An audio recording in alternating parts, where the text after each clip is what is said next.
পৌরসভা এলাকার মধ্যে কাঁচা রাস্তার পাশে নেই নিকাশি নালা, ফলে অল্প বৃষ্টি হলে জল জমে যায় রাস্তায়। চরম দুর্ভোগে পড়েন এলাকার সাধারণ মানুষ।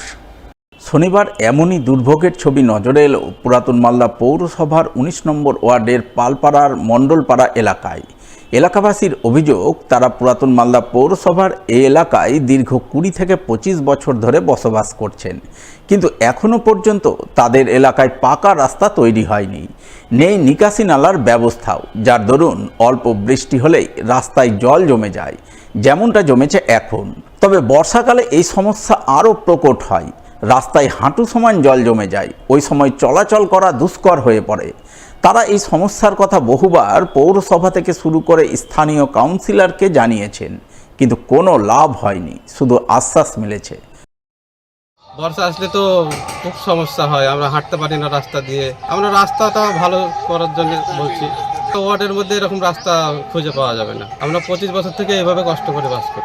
একবারে হাঁটাই যায় না, এমনি তো অল্প বৃষ্টি পড়ে, তাই তো একবারে গোটা রাস্তা একবারে কাদা হয়ে যায়, জল জমে থাকে, বাচ্চারা স্কুল যাবে যেতে পারে না জলের জন্য। আমরা চাচ্ছি রাস্তাটা যাতে হয়, রাস্তাটা হলে আমাদের ভালো হতো।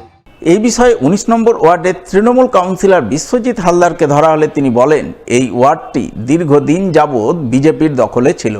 বিজেপি এলাকায় কোনো উন্নয়ন করেনি। তিনি কাউন্সিলর হওয়ার পর ওয়ার্ডে অনেক রাস্তাঘাট তৈরি করেছেন, এই রাস্তাটিও আগামী দিনে তৈরি করবেন। এবং এই ওয়ার্ডটা দীর্ঘ ৩০ বছর ধরে বিজেপির কাউন্সিলররা ছিল, এখানে কোনো রকমভাবে কাজ করেনি, একদম টোটালটাই অনুন্নত। এটা পুরাতন মালদা পৌরসভার প্রত্যেক নাগরিকরাই জানে যে পুরাতন মালদা পৌরসভার ১৯ নম্বর ওয়ার্ডটা সব থেকে পিছিয়ে পড়া। এবং বিগত ২.৫ বছর হলো আমার কাউন্সিলর হওয়া। এই ২.৫ বছরের মধ্যে আমি প্রায় ৫ কিলোমিটার রাস্তা ঢালাই রাস্তা করে দিয়েছি, এবং অলরেডি এই রাস্তাটার এস্টিমেট এবং ভেটিং হয়ে গেছে।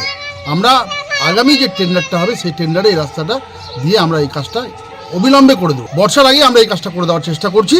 আমি চেয়ারম্যানের কাছে দরবার করেছি, অতি শীঘ্রই এই রাস্তার কাজের মাধ্যমে এলাকার সমস্যার সমাধান আমরা করব।